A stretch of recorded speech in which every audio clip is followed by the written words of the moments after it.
We're approaching our July 3rd beans. Okay, there's a few little things coming up here. The beans got a pretty good jump. You know what? I couldn't even tell you what these little seedlings are.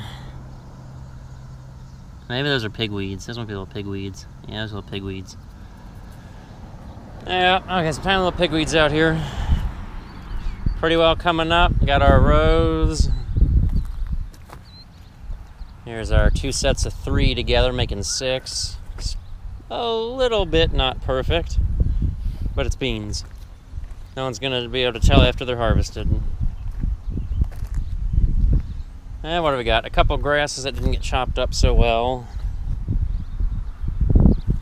But most of the ragweed died. Here's a big bunch of ragweed stems. Yep, chop that up. They're coming up. So these beans are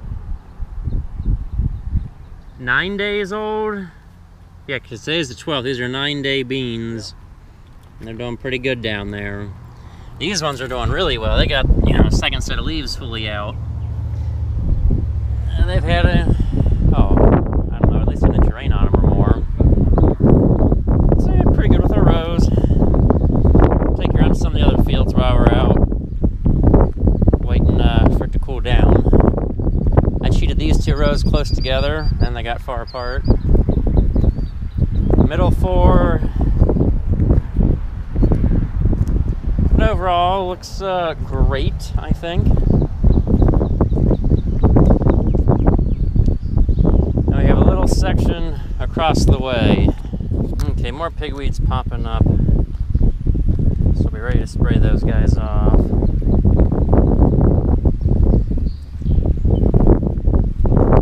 These beans are doing really well over here coming up. Got all the nice green rows.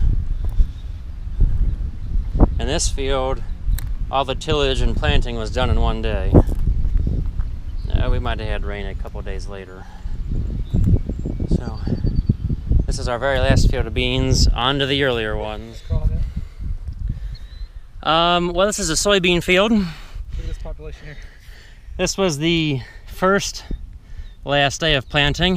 We're gonna have beans and crawdads. That's lovely. Yeah. Beans are doing well though. Yeah. Beans are coming up well. These were planted June 29th, yes. The day we thought we were done. Guess what? I found more beans. Or found more ground after that. So these are 13 days old.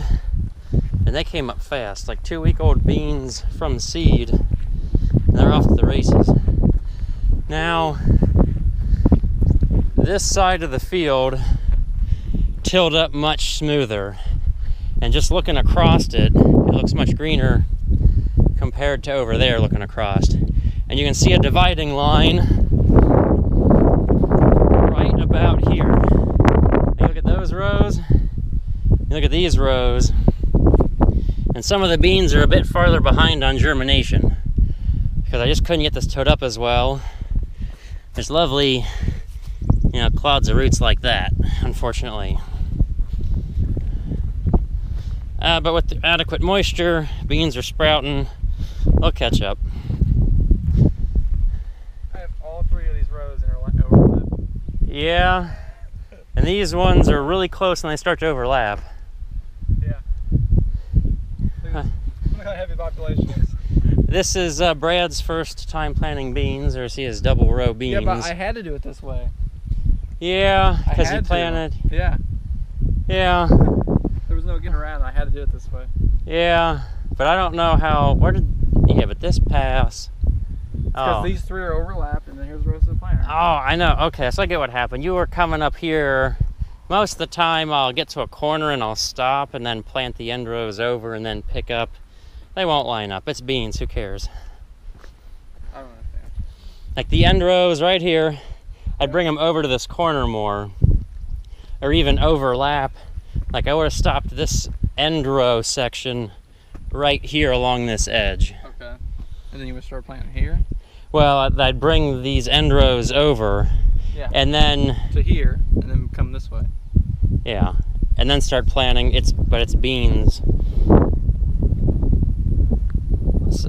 There's no difference though between that and what I just did.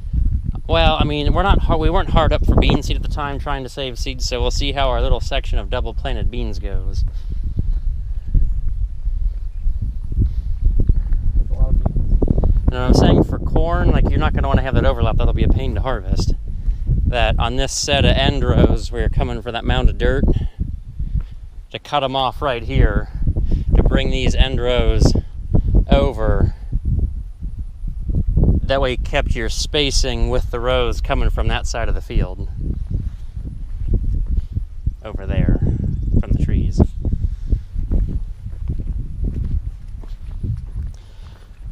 Let's see, these are probably, what? I wish I knew the exact soil type here. Good chance, since it's so flat and sits wet. It's something like the Claremont soil, which is what this bean seed is named after. So these things should do extremely well in the crawdad ground from that hole we saw earlier. Yeah, 2 week beans. Okay, hopefully you guys can see this down the field. Brad just did a celebration dance. You see the rows Brad planted over here on the left, and the neighbor's rows on the right. You can kind of see a little bit of wave, and then how straight Brad kept his rows. It's not as noticeable down there. Yeah, it's not visible. But looking up towards the road, you see the weave, which is even better news. We just talked to the owner, saw him leaving the driveway when we put in, and these crooked beans next to us, he just bought 5 acres of this field, and he said if we want to, we can probably plant it next year. Whew, 5 acres at a time, but it works. Right, Brad? He's the straight bean row planter. Part of the time, I guess.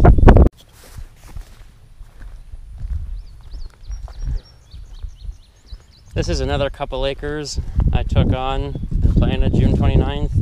Yeah, there's a lot of cocklebur right there. Now this had been farmed before. Broke up real nice. Got tons of little seedlings, unfortunately.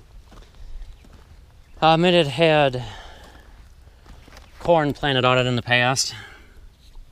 They grew some sweet corn out here.